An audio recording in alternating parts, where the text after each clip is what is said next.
Salut les aliénés, c'est Tutu, on se retrouve aujourd'hui pour une nouvelle vidéo YouTube, vous le savez, comme tous les mardis et les vendredis, nouvelle vidéo sur la chaîne vers les 17h, à peu près, en général c'est par là que ça pop. Et cette semaine, je suis très fier de vous présenter cette vidéo pour laquelle j'ai beaucoup travaillé, qui va concerner les ups économiques. Donc une vidéo qui me semble très importante, où on s'est renseigné, on va pas se mentir, auprès de Spirit of the Law, qui fait des vidéos assez mathématiques, on va dire, sur la chose, et sur laquelle on peut tirer quand même pas mal d'enseignements, même si ça reste très théorique.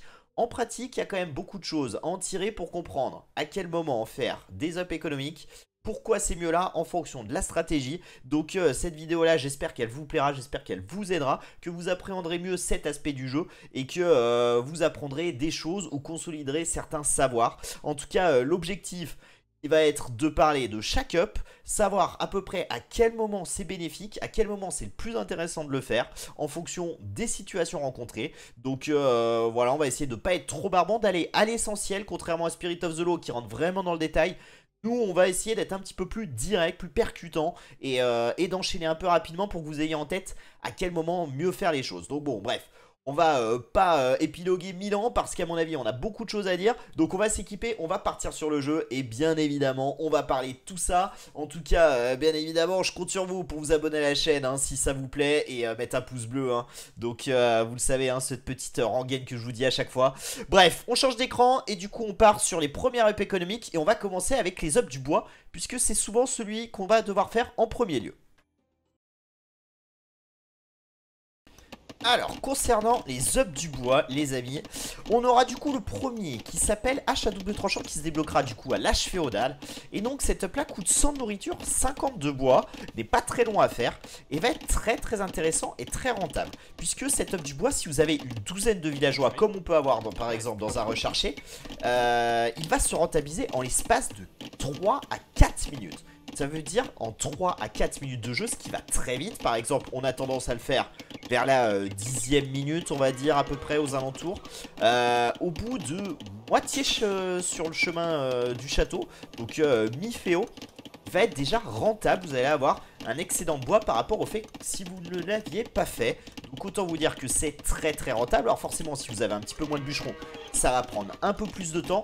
Ça c'est mathématique. Mais il faut que vous compreniez, ce qui est vraiment très important là-dessus à comprendre, c'est que l'up du bois, si vous ne le faites pas, au bout de 3-4 minutes, vous commencez à être pénalisé sur une rente de bois par rapport à un adversaire qui lui l'aura fait. Donc il est primordial de le faire à l'âge féodal dès que vous arrivez à l'âge féodal. Alors sur un BO Manatarm des fois on va pas pouvoir le cliquer tout de suite. Donc pas de panique, sur un fast castle on va attendre de cliquer château pour pouvoir faire les ups.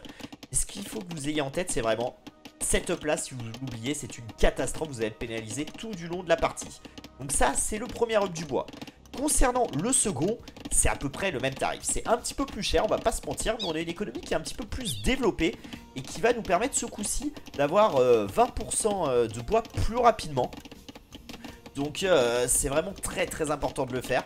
Puisque là les amis, vous allez avec 15 bûcherons mettre à peu près 4 minutes pour le rentabiliser. Alors au passage château, quand vous jouez KTS, vous allez avoir une dizaine de bûcherons. Donc vous calculez, ça va vous mettre 5 à 6 minutes. Allez, 6 minutes pour le rentabiliser. Donc c'est pareil, entrée château, vous arrivez genre 21e minute. Au bout de la 27e minute, vous avez déjà un bénéfice à le faire. Donc c'est vraiment très important de faire 6 archers, tout comme le premier up. Un petit peu moins important, mais le premier il est essentiel. Série de victoires si vous ne le faites pas. Le deuxième c'est hyper important de le faire. Donc vraiment les ups du bois, vous ne pouvez pas vous en passer. Il faut les faire, c'est vraiment parmi les choses les plus importantes dans les ups éco. Pour moi c'est les plus importants. Et selon les mathématiques aussi. Donc vraiment pensez-y parce que c'est vous que vous allez pénaliser hein, même si c'est un investissement. Vous allez avoir un retour sur investissement tellement rapide que sans priver ça serait la plus grosse erreur que vous pouviez faire. Donc voilà, si à deux bras c'est le dernier up qu'on a à l'impérial, qui coûte 300 de nourriture, 200 de bois, et qui va vous faire couper le bois seulement 10% plus rapidement. On peut se dire que c'est pas énorme. Néanmoins, quand la partie dure un peu, ça va être un up quand même très intéressant. Moins que les deux premiers, on peut s'en passer si on oublie. Là pour le coup c'est pas dramatique. Mais quand même hein. Mais quand même si la partie dure un peu, vous allez avoir quand même une rentabilité assez rapide. Alors après, À l'impérial, quand on le fait, on a entre 20 et 50 bûcherons, ça dépend de la stratégie. Si vous avez une vingtaine de bûcherons, vous allez mettre à peu près 9 minutes à le rentabiliser quand même. Donc ça va quand même assez vite pour 20 bûcherons seulement sur un âge impérial où on a des fois 120, 130 villes. Donc voilà, si vous avez 50 bûcherons, alors là, bim badaboum, ça prend quoi, à peine 4 minutes. Donc vous comprenez hein, tout l'intérêt de l'avoir. C'est que derrière, vous avez une rentabilité très très rapide. D'autant plus que 300 de nourriture, 200 de bois quand on est à l'âge impérial avec 120 villes, c'est pas ce qui vous coûte le plus cher. Donc pensez à le faire, ça peut vraiment avoir un impact sur vos games. Donc voilà, pour résumer sur les ups du bois les amis. C'est assez simple. Les ups du bois, il faut les faire le plus vite possible. Alors, jamais au détriment de son armée si on en a besoin. Mais il faut trouver un compromis pour les avoir le plus tôt possible. Le premier up du bois, moi je vous conseille de le faire directement quand vous passez au Féo. Et au château, si vous arrivez aussi à faire le second up du bois, c'est très bien. Pour celui de l'impérial, vous avez un peu de temps. Mais plus tôt vous le faites, mieux c'est ce qu'il faut retenir du coup sur les ups du bois. Du coup maintenant qu'on a parlé un petit peu des ups du bois, on va parler des autres ups qu'on va faire rapidement. Sauf si vous êtes franc et dans ce cas là c'est pas très intéressant, encore que. Mais on va parler des ups des fermes du coup.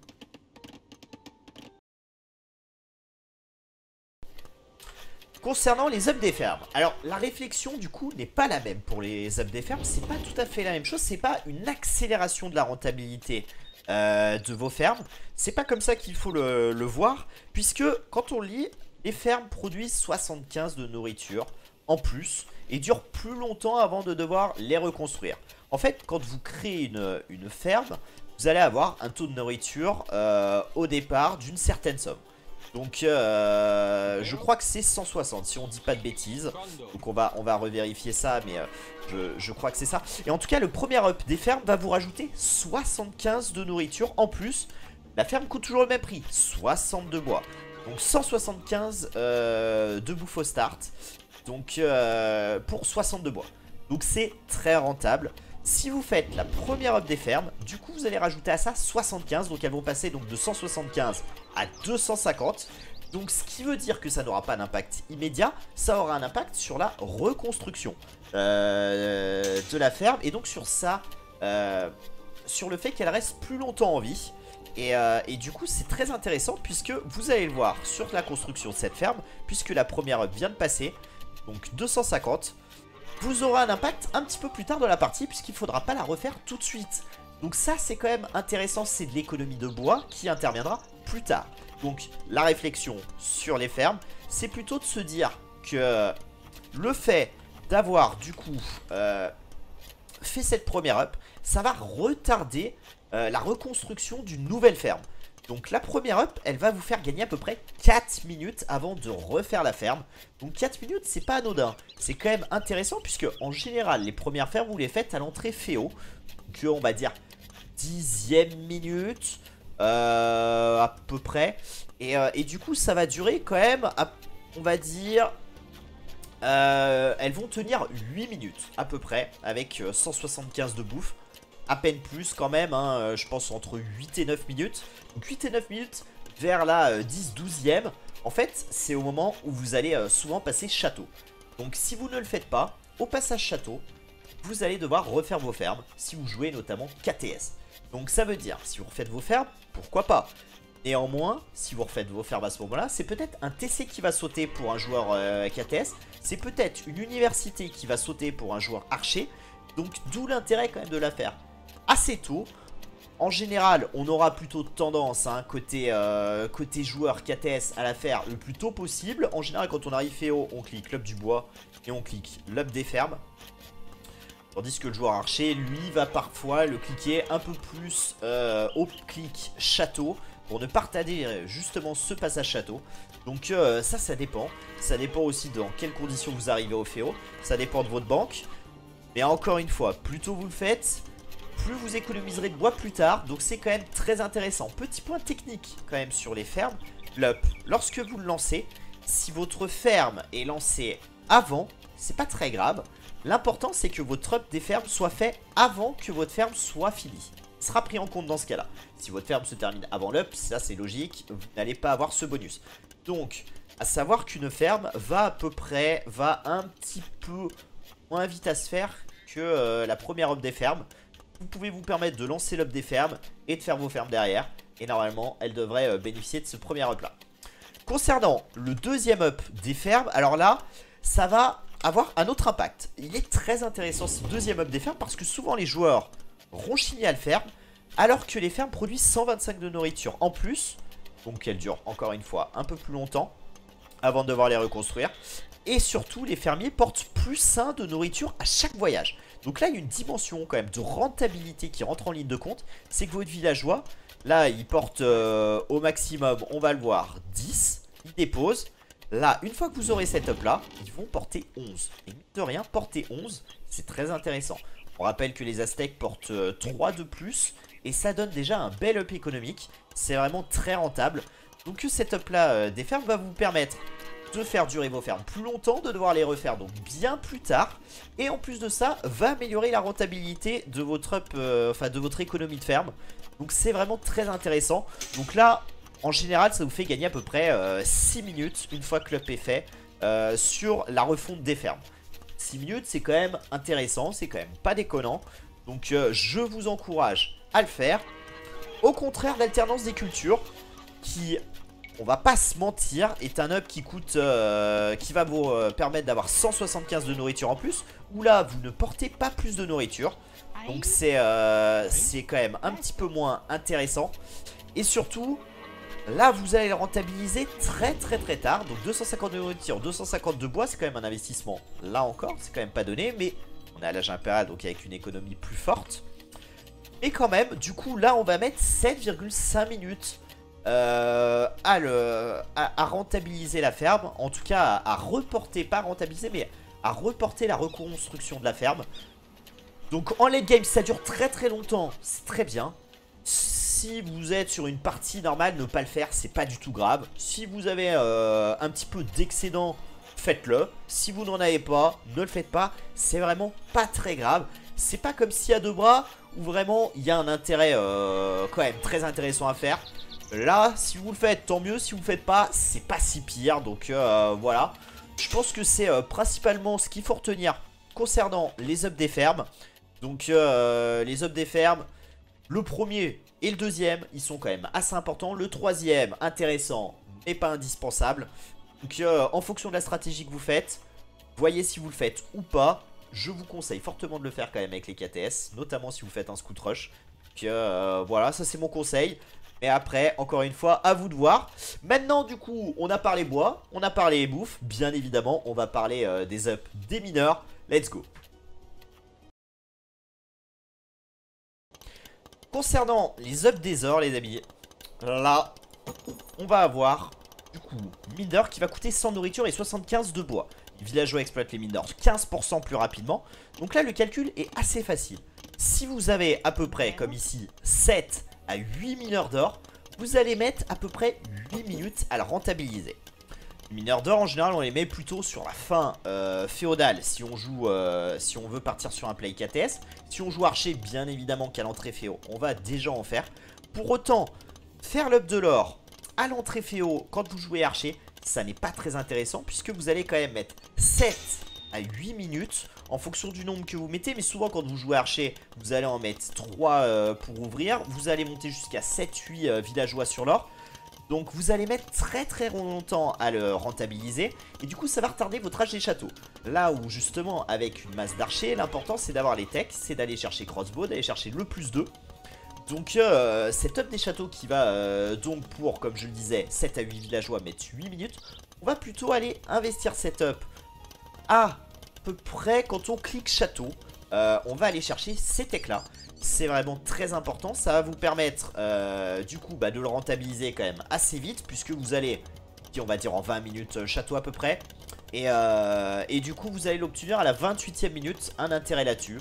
Donc en général, voilà, vous allez rentabiliser assurément.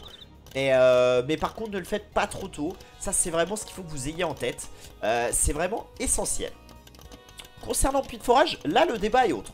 Puits de forage, les villageois exploitent les mines d'or 15% plus rapidement en sachant que ça coûte 200 nourriture et 150 de bois. C'est aussi un petit investissement. On peut le faire dès l'âge des châteaux. Ne le faites pas. Selon moi, puits de forage, c'est souvent une erreur de le faire trop tôt. Parce que c'est un lourd investissement. Et là, la rentabilité, elle est très très lointaine. Donc, je vous conseille de le faire quand vous avez un excédent de bouffe et de bois. Puisque à terme, in fine, ça sera rentable. Donc, ça reste quand même un up intéressant. Mais pas indispensable. Donc, faites-le plutôt à l'impérial si vous avez une belle écho.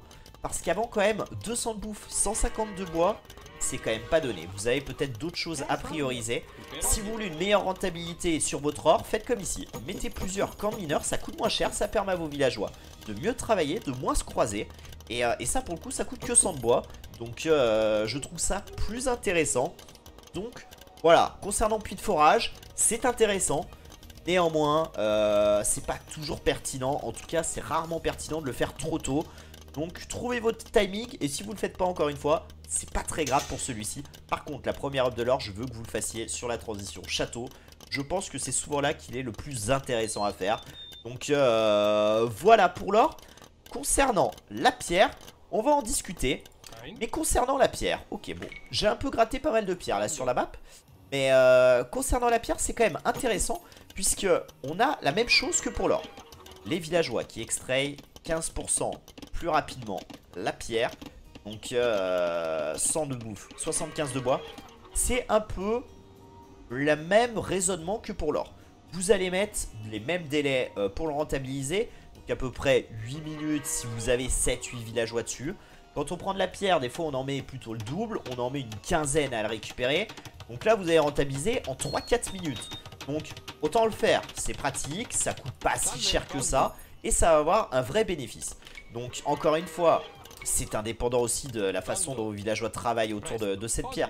Si ça se bouscule, si vous avez 20 villes et que c'est saturé, votre up de la pierre sera peut-être un peu moins pertinent.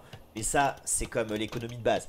Il faut que vous optimisiez les choses. Donc ne pas saturer votre pierre, ne pas saturer votre or. Mettre des camps de mineurs à une case. Voire même les coller si vous n'avez pas trop de villes et que vous avez un angle exploitable. Ça peut être parfois intéressant. Donc voilà, je vous conseille de le faire si vous prenez de la pierre pour faire un château. Ça peut être pas mal. En tout cas, ce qui est sûr, c'est que puits de forage de pierre, c'est à ne pas faire. Ça, les amis, c'est l'information. Puits de forage de pierre, ça ne sert à rien. En général, enfin, ça ne sert à rien. Ça peut servir. Si vous avez une pierre abondante, notamment sur méga random, par exemple, où on peut avoir des fois des stocks de pierre fous, ça aura de l'intérêt. 200 de bouffe, 150 de bois encore, c'est encore une fois un investissement.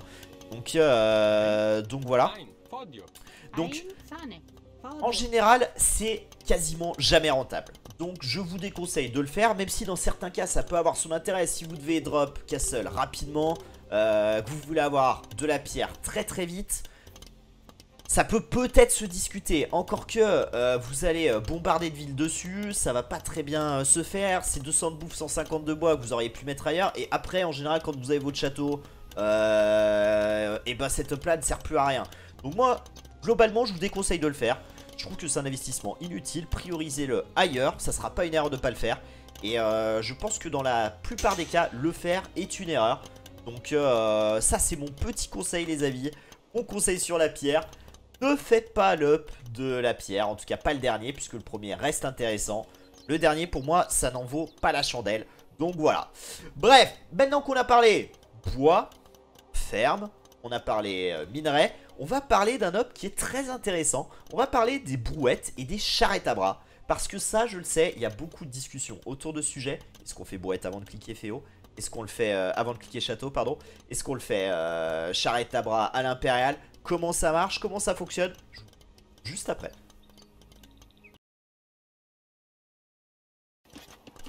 Alors les amis, brouette, quand faut-il le faire?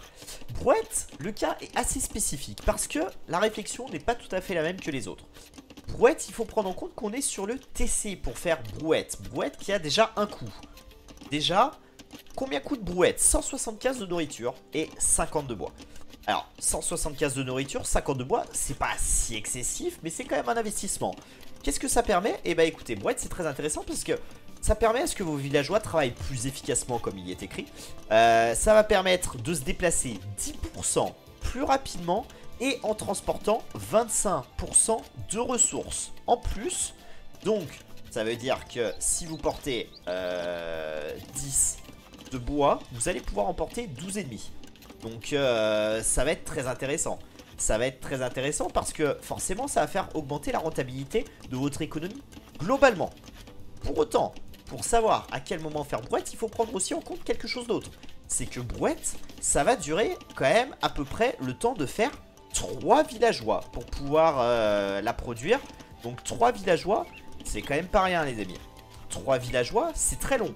Donc il faut réussir à anticiper le fait que brouette, et bah ça va pas retarder votre clic château. Donc ça c'est déjà une première chose. Ça veut dire que ça va vous priver de 3 villageois qui auraient pu être ajoutés à votre économie. Donc et en plus de ça, ça va coûter quand même 175 de bouffe. Bon ça c'est à peu près le prix de 3 villageois. Mais aussi du bois, donc c'est peut-être aussi une ferme qui va sauter. Donc vous comprendrez bien que le calcul n'est pas tout à fait le même que faire un hub du bois ou de faire un hub de l'or. Donc pour se repérer et être un petit peu plus juste, c'est surtout sur les fermes qu'on va se pencher, parce que c'est surtout sur les fermes que ça a un impact fort. Même si ça a un impact globalement sur toute l'économie, c'est surtout le nombre de fermes qui va vous faire décider de le faire. Et alors là, le calcul est finalement pas si simple que ça à faire. Néanmoins, la réponse, elle, est assez claire. Brouette, c'est intéressant quand vous vous basez sur les fermes à partir de 16 à 18 fermes. Là, vous devenez peut-être pas rentable, mais en tout cas, on est sur la même, sur un pied d'égalité entre faire 3 villes ou faire brouette. À partir de la 19e, là, c'est absolument certain, vous êtes rentable. Bien évidemment, ça dépend de comment sont optimisées vos fermes.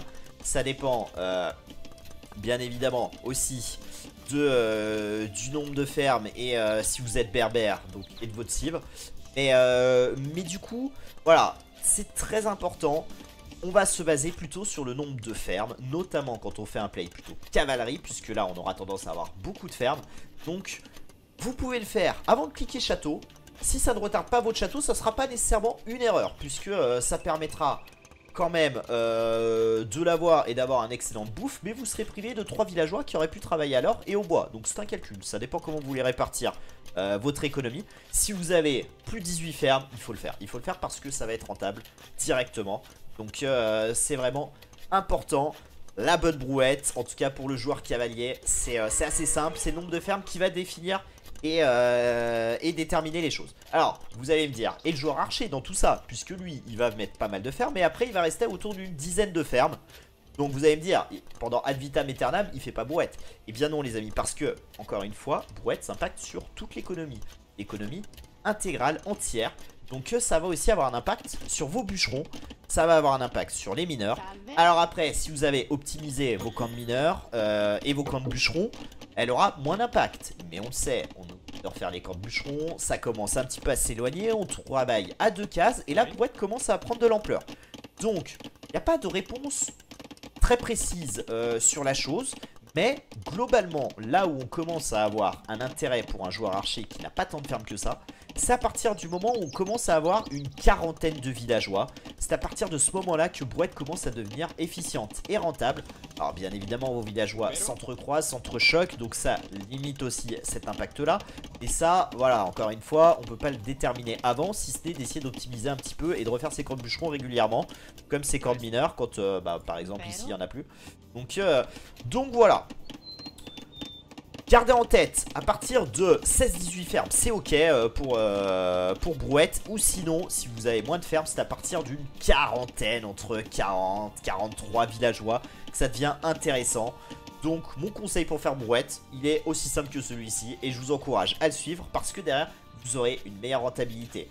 Donc c'est pas toujours indispensable de le faire avant de cliquer le château, sauf si votre féo a duré très longtemps. Et dans ce cas-là, là ça va devenir pertinent. Par contre, si vous faites un passage château assez rapide, le faire à l'entrée château, c'est pas si grave, puisque vous allez avoir 3 villageois qui permettront de faire autre chose. Donc voilà pour brouette, j'espère que ça répondra à vos questions, parce que brouette, je sais, c'est peut-être l'up la plus compliquée à cerner et la plus difficile de savoir quand la faire. Donc, je pense que maintenant, vous avez une réponse. Concernant charrette à bras. Alors là, concernant charrette à bras, c'est un peu différent, puisque déjà il faut avoir brouette. Charrette à bras, c'est un hub qu'on va débloquer du coup à l'âge des châteaux, qui va coûter quand même 300 de nourriture, 200 de bois.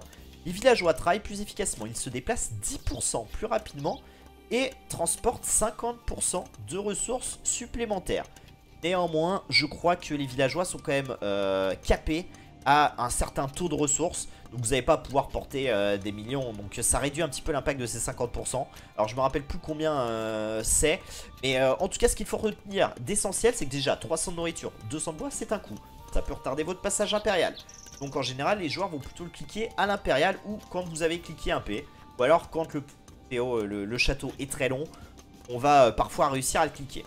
Ce qu'il faut savoir, c'est que Charrette à Bras est peut-être le plus rentable car il se fait plus vite que Brouette et que souvent vous avez plusieurs TC. Donc, en vrai, Charrette à Bras, pour savoir à quel point il est intéressant, il faut en général savoir à quel point en sont aussi vos fermes et à quel point elles sont éloignées. Plus vous êtes éloigné, plus cette up va être intéressante pour vous. Et bien sûr, plus vous allez de ferme, plus ça le sera aussi pour vous. Même si encore une fois, ça a un impact sur toute l'économie. Donc, en gros, Charrette à Bras, vous le faites dès que vous pouvez. Le plus tôt, c'est le mieux. Pour autant, faut pas se saigner parce qu'encore une fois, 300 de nourriture, 200 de bois, c'est un investissement quand même assez important à l'âge des châteaux. À l'impérial, c'est moindre. Ne pas le faire, par contre, c'est une énorme erreur. Si vous êtes à l'impérial et que vous avez 120 villes et que c'est toujours pas fait, là, ça va commencer à poser problème. Donc, Charrette à Bras, il faut le faire le plus tôt possible quand vous le pouvez néanmoins. Puisque si vous perdez à cause de ça l'avantage militaire, ça va vous coûter très cher. Néanmoins, si vous arrivez à le faire et que vous réussissez à préserver cet avantage militaire, ça va être rentabilisé à une vitesse complètement folle. Donc, Charrette à Bras, l'idéal c'est de le faire le plus tôt possible. Maintenant, il faut prendre en compte les autres paramètres en fonction d'où vous en êtes dans votre partie, de comment ça se passe, de si vous pouvez vous le permettre, de si l'impérial est plus intéressant à aller chercher ou pas. Et donc, il n'y a pas de réponse franche, c'est de la logique, du bon sens. En tout cas, ce qui est sûr, c'est que Charrette à Bras se rentabilise quasiment instantanément, on va dire. Donc, c'est un investissement qui est souvent très intéressant. Et voilà, il faut faire attention que ça ne vous coûte pas la game parce que ça va retarder votre passage impérial ou parce que vous allez pouvoir moins investir sur les unités militaires. On va du coup... Je pense que Brouette, Charrette à Bras, on a dit les choses les plus essentielles. On va passer à des ups un petit peu moins connus. On va notamment parler de Filet Maillant qui s'applique du coup au port et qui est une up économique. Là pour le coup, personne ne sait jamais trop quand c'est rentable. Donc justement, on va en discuter maintenant. Concernant Filet Maillant du coup, alors là, Filet Maillant, ça va dépendre du nombre de fiches que vous avez. Concrètement, Filet Maillant, déjà c'est quoi? 150 de nourriture, 200 de bois, cadence de travail, plus 25% pour les navires de pêche. Donc c'est très intéressant, 25% pour les navires de pêche, ça va les faire carburer. Donc vraiment, c'est un up vraiment très rentable à faire, mais pas à n'importe quel prix et pas pour n'importe quoi. Si vous n'avez, je prends l'exemple de Catlac, qui est peut-être la map la plus jouée en termes de map hybride. Catlac, vous allez récupérer en général en 1v1, 1 à 2 lacs, parfois 3, des fois 4 si vous êtes un top player sur l'eau, on sait jamais. Mais du coup, je vois pas mal de joueurs faire 3-4 fiches sur leur lac. Alors déjà, petit conseil sur 4 lacs, je vous conseille de faire un petit peu plus de fiches. Entre 6 et 8 c'est pas mal, plus c'est beaucoup trop, déjà 8 ça commence à tirer. Et du coup si vous avez seulement 3-4 fiches, Filet Maillant ça ne sert à rien. Filet Maillant ça sert à cheat, c'est un investissement qui est inutile. Il faut prendre en compte le fait qu'il faut avoir un certain nombre de bateaux et ce nombre est à peu près au moins une dizaine. À partir d'une dizaine de fiches, ça va commencer à devenir intéressant et rentable. Donc Filet Maillant, vraiment, pensez-y, c'est lorsque vous avez suffisamment de fiches. Les poissons, les fiches et les pièges à poissons, faut les poser comme ceci d'ailleurs, ça c'est un petit tips que je vous donne. Vous les mettez pas collés au port, à une case et entre du coup ce piège à poisson et le port, vous allez avoir votre navire de pêche qui ne fera aucun trajet et qui va les amener. Donc c'est pour ça que sur Catlac c'est très intéressant de consommer ces fiches là et de développer derrière des pièges à poissons. Et si vous en avez au moins une dizaine et que vous posez beaucoup de fiches trap, que vous faites une pêche intensive, comme par exemple ici où on a énormément de fiches, où on a gagné tous les lacs puisqu'on est seul. Donc bon, certes, voilà, il n'y a pas de mérite, mais quand même on a réussi à gagner les 4 lacs. Et ben écoutez, ça sera très intéressant de faire Filet Maillant. Maintenant, si vous avez 3-4 fiches, que vous avez qu'un seul lac, ou même si vous en avez 7-8, Ne le faites pas, ça ne sera pas très intéressant. Donc voilà, filet maillant finalement, c'est assez simple. Si vous avez au-delà d'une dizaine de fiches, c'est le repère que je vous donne, hein, c'est pas exactement ça, mais en tout cas une dizaine, à partir d'une dizaine, ça va commencer à devenir intéressant. Si vous en avez moins, évitez de le faire. Concernant le commerce, le trade, vous avez un hub qui s'appelle Caravane. Caravane, il va être très intéressant puisque vous allez le voir ici. Caravane, il va vous permettre à ce que les charrettes de commerce et les navires marchands se déplacent 50% plus rapidement. Entre parenthèses, donc l'or s'accumule plus vite. Du coup, il coûte 200 nourriture, 200 d'or. Et donc 50% plus rapidement. Les charrettes de commerce, vous le savez, plus ça va loin, plus ça rapporte de l'argent, plus c'est intéressant. Donc on va en général mettre plusieurs marchés, entre 3 et 5. En général, c'est plutôt 3 que les joueurs privilégient.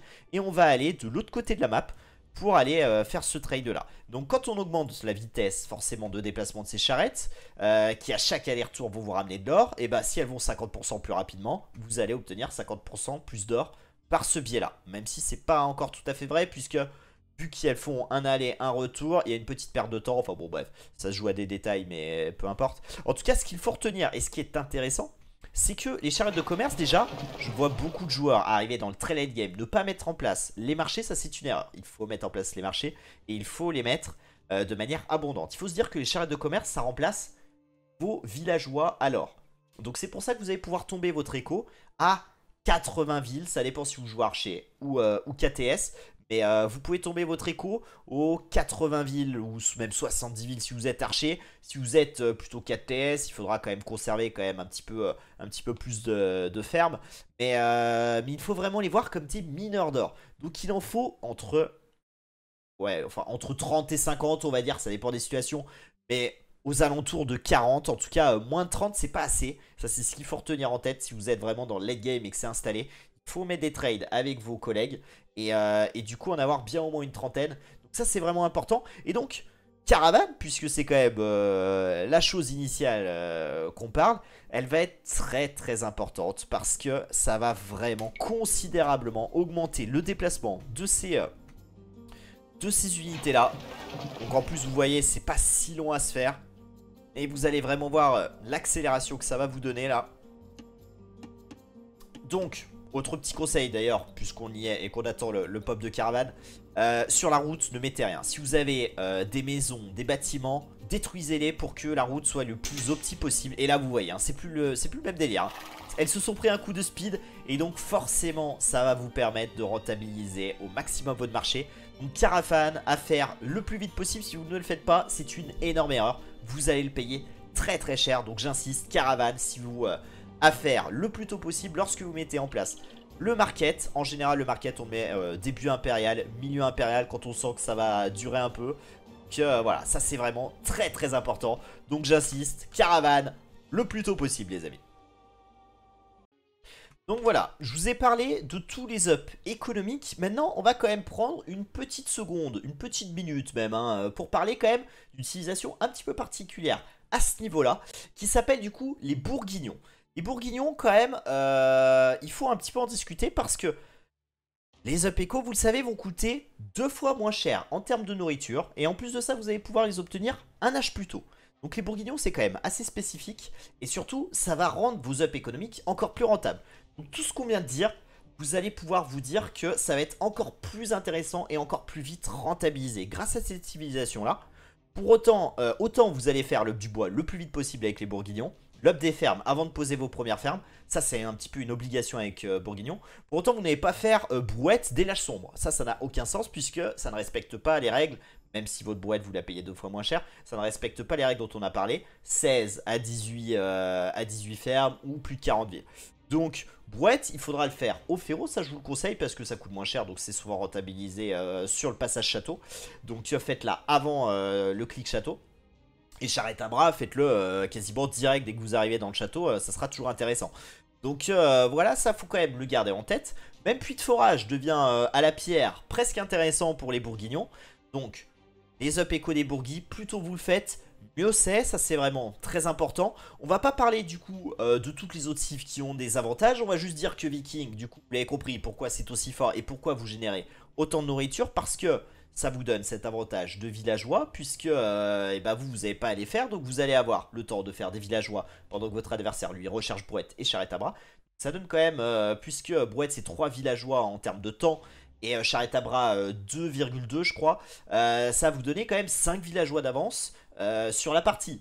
Ça fait pas tout, mais c'est une aide considérable pour l'économie. Donc vous comprenez pourquoi pendant très longtemps les Vikings étaient appréciés, adorés et qu'ils ont été nerfés militairement sur 2-3 petites choses pour les rendre un peu moins pétés et moins forts. Ça reste encore pas trop dégueu, hein. Mais voilà, c'est vraiment très très solide. Donc voilà, on va pas parler donc des autres cifs qui ont des avantages éco entre le berbère qui court plus vite, la steak qui porte un peu plus, etc., etc. Les Chinois qui ont plus de bouffe sur les fermes. On va pas parler de tout ça. Mais du coup, je pense qu'on a couvert quand même la plupart des techs. On n'a pas rajouté deux techs qui pourraient s'apparenter éventuellement à des petites techs éco. Des petites techs éco du troll. Notamment grue à poulie qui vous permet de faire les bâtiments plus rapidement. Ça comprend du coup de faire les fermes plus vite. Un peu à l'instar des Incas qu'il faut les faire plus vite. Ce qui sert quand même, on va se le dire entre nous, pas grand chose, hein. C'est pas une up éco phénoménale. Vous gagnez un tout petit peu de temps, c'est un tout petit peu de rentabilité, mais presque négligeable. Et artificier, cette tech éco magnifique qui à la base vous permet de taper avec vos villageois des bâtiments plus rapidement. Et qui là, au lieu de vous faire couper votre arbre en 2 coups, va vous faire couper en 1 coup. Ce qui vous fait gagner vraiment quelques centièmes de seconde. Donc une rentabilité. Voilà, ces techs là, on va pas en parler parce que c'est absolument ridicule. Ça ne vous fera pas gagner grand chose, d'autant plus que leur coût est quand même pas donné. Donc faites-les pour leur fonction première, pas pour la tech éco. Mais voilà, je tenais quand même à en parler un petit peu puisque c'est des techs un petit peu dérivés. Donc voilà. Par contre, avec Bohémien, on a quand même Ferveur qui fait un peu à l'instar des berbères, un petit bonus de déplacement sur les villageois. Ça, c'est une tech éco, par contre, réellement intéressante. Sans compter que ça permettra peut-être de sauver aussi la vie de vos villageois, donc qui se déplaceront plus vite. Donc voilà, on va pas balayer tous les points, toutes les subtilités, tous les détails. Je pense qu'on a balayé les questions les plus importantes. Si jamais j'ai oublié certains points, je compte sur vous pour le mettre du coup en bas en commentaire. Posez vos questions, j'essaierai d'y répondre parce que j'ai beaucoup regardé. Alors encore une fois, hein, je vous le dis, je vais vous le mettre aussi en lien, la chaîne de Spirit of the Law qui fait des études plus poussées. Alors c'est en anglais, mais si vous voulez aller voir ça, ça sera intéressant. Donc je vous mettrai sa chaîne dessus, puis après je vous laisserai aller gratter. Mais lui il rentre vraiment dans les détails. Donc moi je voulais vous faire un petit guide un petit peu plus rapide, efficace on va dire. J'espère en tout cas que c'était assez clair. Je pense pas avoir dit de bêtises. En tout cas si c'est le cas, reprenez-moi. Et puis encore une fois, si vous avez des questions, je vous invite à les mettre en commentaire. Des réclamations, si vous avez envie de rebondir sur un truc. N'hésitez pas, c'est fait pour ça, donc on est ouvert à la discussion. Ça fait toujours plaisir de toute façon d'avoir justement des commentaires parce que ça montre que bah déjà des gens regardent la vidéo, que ça les intéresse et parfois même que ça peut les instruire. Donc ça fait toujours plaisir. Et puis même si c'est un commentaire parfois un peu négatif, des fois ça me fait marrer. Et puis parfois ça apporte aussi quand même pas mal de choses derrière en termes de pertinence et on peut corriger les choses. Donc c'est plutôt cool. Bref, du coup... Je pense qu'on a fait et on a surtout dit tout ce qu'on avait à dire. J'espère en tout cas encore une fois que ça vous aidera. J'espère que vous cernerez mieux du coup comment ça fonctionne, comment ça évolue. Je pense qu'on fera un format peut-être un peu similaire sur d'autres ups qui ne seront pas économiques mais peut-être militaires. Les intérêts qu'on peut avoir, quelques ups qu'on ne fait jamais et qui sont pourtant intéressantes. Ça c'est en train d'être en réflexion dans ma tête de savoir ce qu'on peut proposer à ce niveau-là d'un point de vue un peu plus militaire du coup. Mais voilà pour les prochaines vidéos que j'ai en tête.